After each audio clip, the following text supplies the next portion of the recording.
You're listening to Daily Prayer Stories, Cinematic Journeys of Faith, where everyday struggles meet eternal hope. Daily Prayer Stories presents Season 1, The Journey of Mike. Part 1, The Invisible Weight. Kansas, late November. Bills piled high on the kitchen table. A father wondering what he'll say to his family in the morning.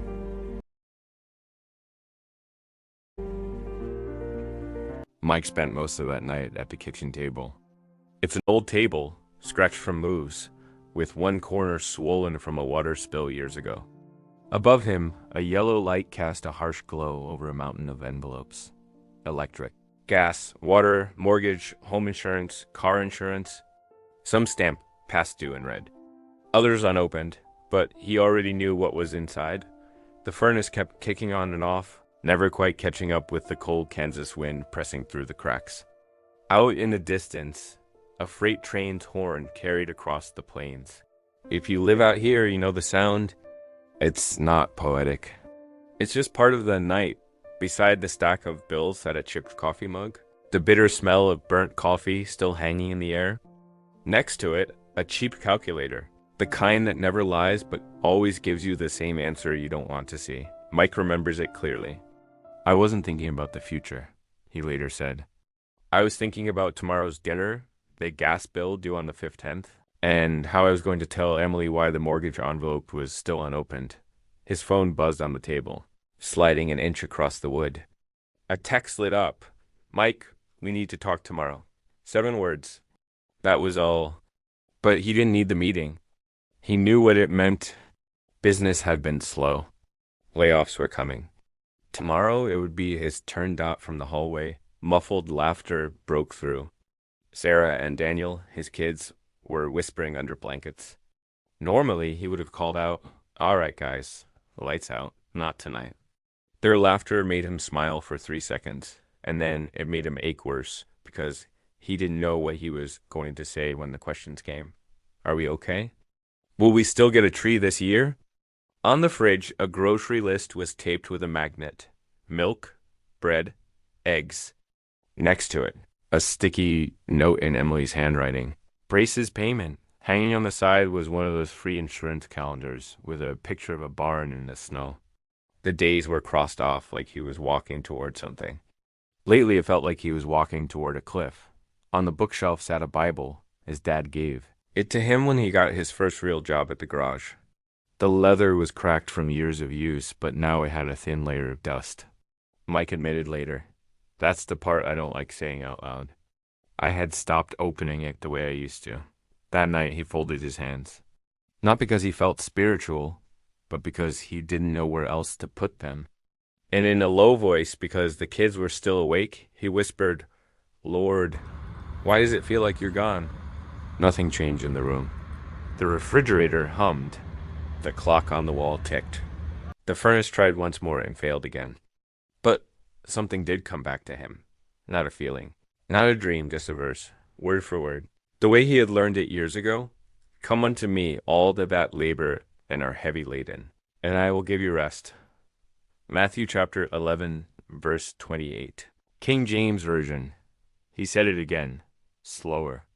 Out loud. It didn't pay the bills. It didn't erase the text message. But saying it kept him from spinning. It was like grabbing a railing in the dark, Mike explained. It didn't change the hallway, but it kept me from falling. He picked up the electric bill and started doing the math that never works. Push this one back, pay half of that one, call the mortgage company, maybe sell the spare tools.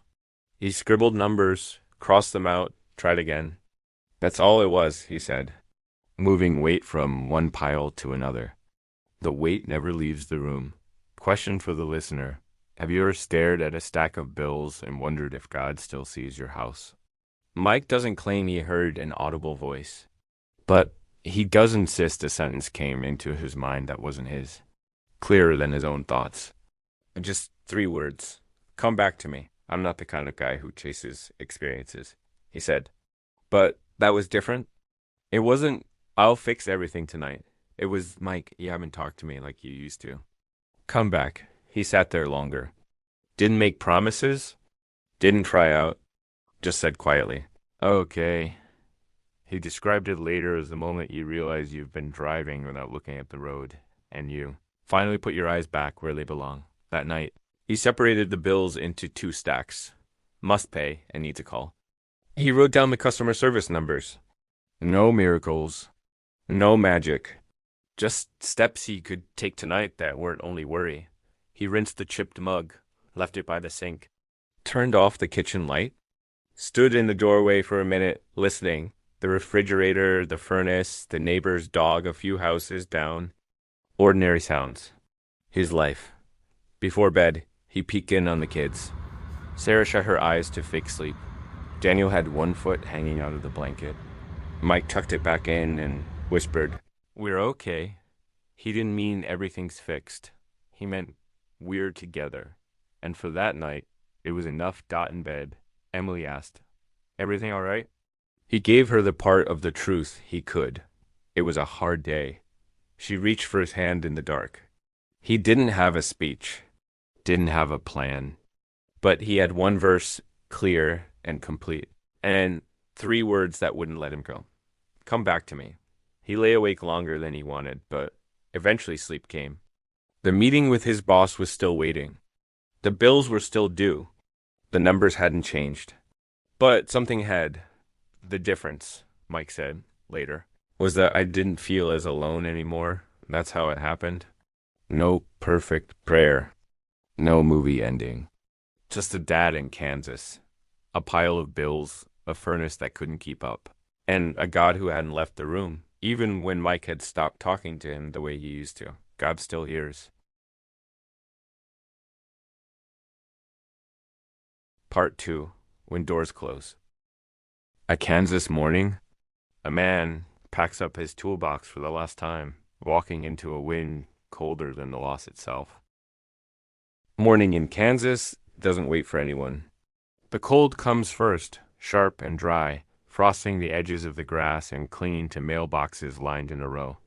Mike steps off the porch, toolbox in hand, his breath turning white in the air.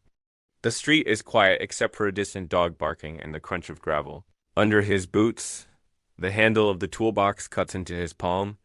He's carried it for years, but today it feels different.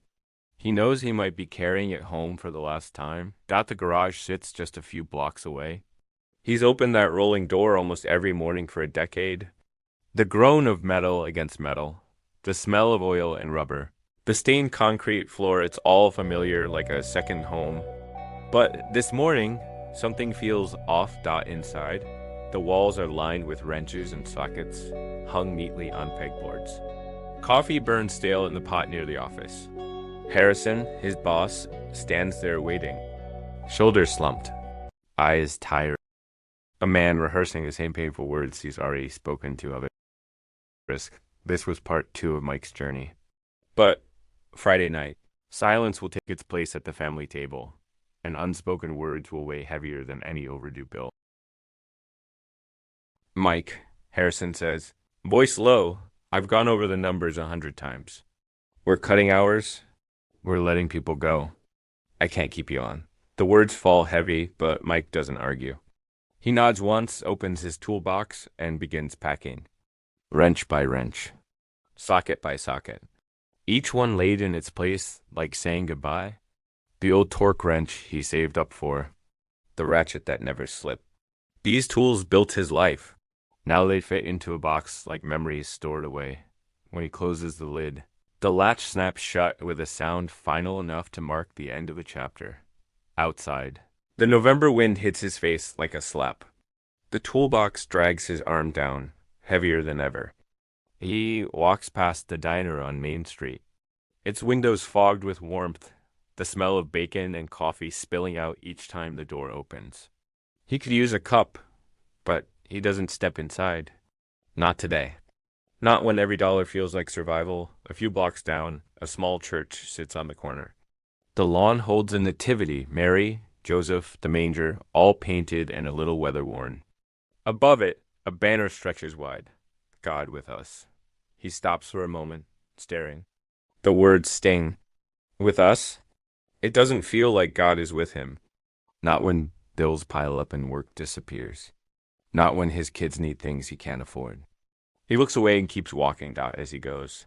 A verse rises to the surface, uninvited but sharp, like it's been waiting for this exact moment. The Lord is nigh unto them that are of a broken heart, and saveth such as be of a contrite spirit. Psalm chapter 34. Verse 18, King James Version. Mike mutters the words under his breath. Broken-hearted, crushed in spirit. He doesn't need a preacher to explain them.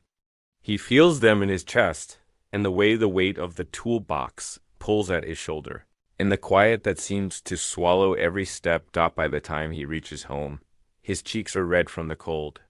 He pauses on the porch, catching his reflection in the glass of the door.